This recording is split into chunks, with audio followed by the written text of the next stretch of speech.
现在福宝回国了，江爷爷又被问到了之前的那个问题：如果可以和宝家族成员换一天身体的话，想和哪只宝换呢？江爷爷这次没有再提福宝了。江爷爷表示自己看到很多人在网络上说，是不是应该把乐宝后背的拉链拉开看看？拉开拉链的话，应该会有个人从里面出来吧？江爷爷表示，那是不是该完成一下粉丝们的心愿？虽然这样想过，但江爷爷最想成为的是爱宝，想看看他心里到底想着什么，想感受到他的想法。江爷爷一直很想知道，爱宝明明只是一只大熊猫，但为什么他可以把每件事情都做得那么好？江爷爷在爱宝身边久了，常常会忘记爱宝是大熊猫，只知道她是一个可以把孩子和自己都照顾得很好的妈妈。粉丝们经常看到江爷爷总是会在自己休班的时候来园区，许多人对江爷爷对自己的工作有没有倦怠期而感到好奇，江爷爷都是怎么克服他的。江爷爷表示，或许就是自己性格的原因。江爷爷讲到，自己喜欢抚摸土地，有时深更半夜去园地里，喜欢和花草树木对话，这让自己妻子还问过自己是不是精神有问题。江爷爷表示，这就是自己在倦怠期的克服方法。江爷爷觉得被圈养的动物们没有自己这样的机会去感受大自然里面的植物，所以自己就想着他们要是也能闻闻植物的味道就好了。所以江爷爷总是在园区种植一些植物，同时还会不定期的进行更换，不过小家伙们总是给他破坏掉。江爷爷有一天在园区听到一位游客看着宝家说道，好可怜啊，在这么小的地方哪里都去不了，所以才只能接受乖乖的待着。而另外一位游客说道，好漂亮啊，世界上怎么会有这样的生命存在啊？妈妈很漂亮，宝宝看起来和妈妈的关系好好，简直可爱死了。江爷爷表示，这不是熊猫的状况不同，而是大家的心理不同。大家心里快乐幸福的话，自己看到的事物也会带上幸福快乐的滤镜，而心情不顺畅的话，只会觉得周围所有的事物都很累。每个人定义的幸福是不同的，所以不要根据条件而将幸福推后，请现在立刻幸福。谁说瑞宝辉宝不乖的？今天圣西姨母来到园区给爱宝放竹子时，姐妹俩简直不要太乖。圣西姨母给姐妹俩带了小零食，姐妹俩不吵不闹的。瑞宝躺在小亭子上，辉宝趴起树上，自己吃着自己的手中的小零食，不哭不闹。姐妹俩在圣西阿姨这里总是乖的，跟平时不像是一只熊。而在宋爷爷这里，瑞宝和辉宝则有明确的不同。例如，瑞宝宋爷爷表示他的胆子小，有些内向，做事小心谨慎，就跟自己一样。宋爷爷还表示，看到瑞宝时，还会让自己想起福宝。而辉宝则被称为那只熊。宋爷爷表示自己是第一次遇到辉宝这种性格的大熊猫，这句话确实也没什么毛病，毕竟韩国一共就5只大熊猫。等宋爷爷有空可以来中国交流学习，认识一下更多不同性格的大熊猫。再回到辉宝这里， 후이바오가 급한다라는 별명이 생겼다고 알고 계셨어요? 네, 알고 있습니다. 别人的外号都是甜美可爱的词汇，到了咱们辉宝这里就变成了如此随意的一个词，像是路人的随意一句话，被大家广为流传。而宋爷爷还有个外号叫做那个饲养员，不过宋爷爷单方面表示不承认，表示自己也不知道这个外号是叫什么的。 그 사육사라는 말은 못 들어보셨어요? 그 사육, 저도 들어봤습니다. 그 사육사는 들어봤는데 아직 누군지 밝혀지를 못했어요.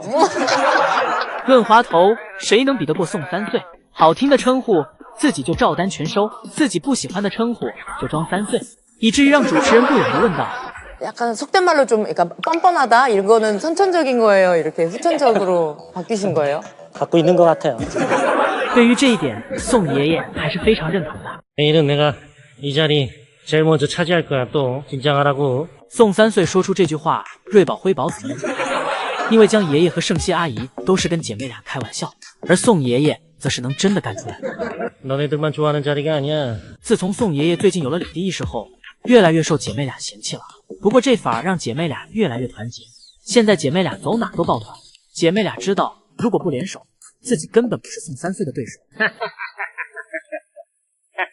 내가 차지했어. 오늘도 내가 차지했지요.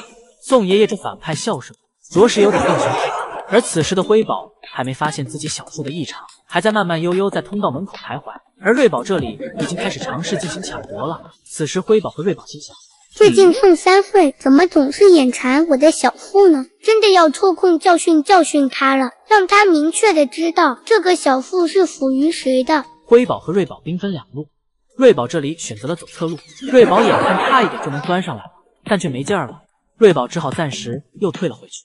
姐妹俩凑在树下开启了一个短暂的会议。完事儿，辉宝趁宋三岁不注意，把他的皮靴偷走了，藏进了草丛里。之后，宋三岁只能从树上下来，尴尬的蹦蹦跳跳的来到草丛里取回自己的皮靴。辉宝计谋得逞，转头就爬上了小树，而瑞宝这里则占领了另一棵小树，姐妹俩一人一棵，这样宋三岁就抢不了去了。快来看看辉宝这状态，哪还像是一只小熊啊！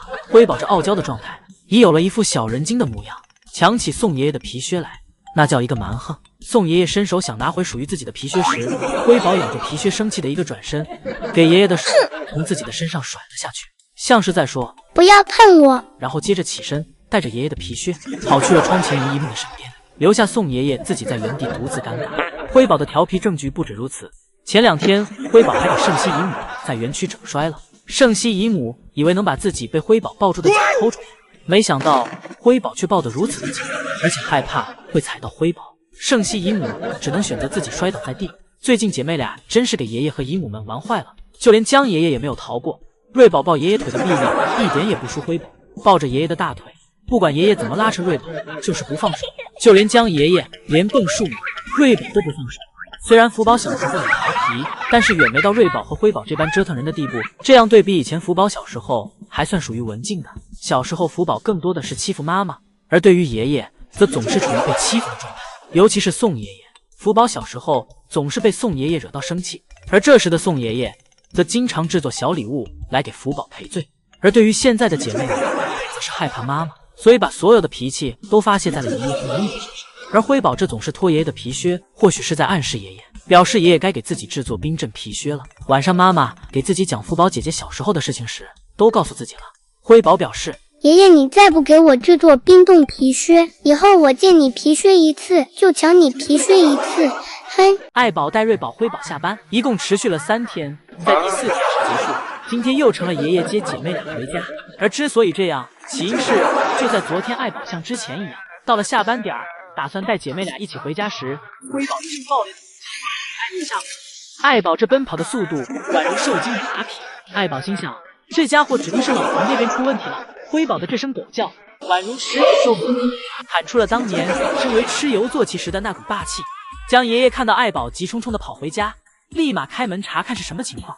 江爷爷此时心想，这一下怕是要给爱宝下翻了，这以后还怎么让爱宝帮自己收熊？这个辉宝怎么比福宝小时候还要不善良？而在今天下班时，爱宝便没再打算帮奶爸收熊，但是江爷爷的意思还是想让爱宝帮帮忙。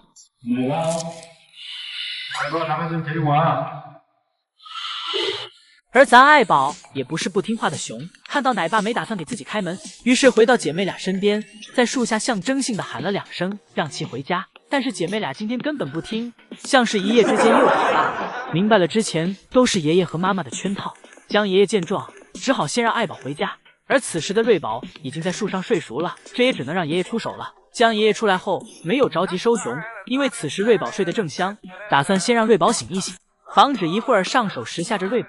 这要是瑞宝也发出狗叫声，江爷爷应该比爱宝跑得还快。江爷爷先是给树上和小亭子上的竹子进行了收拾，然后才开始收熊。睡得迷迷糊糊的瑞宝还没等反应过来，就被爷爷摘下了树。这次收熊还算顺利，没有姨姨们想象中的那般难搞。江爷爷就这样轻松地抱着瑞宝回了家。而此时辉宝那副不值钱的样子又出现了，看到园区就剩自己了，立马跟上爷爷给姐姐跑了回去。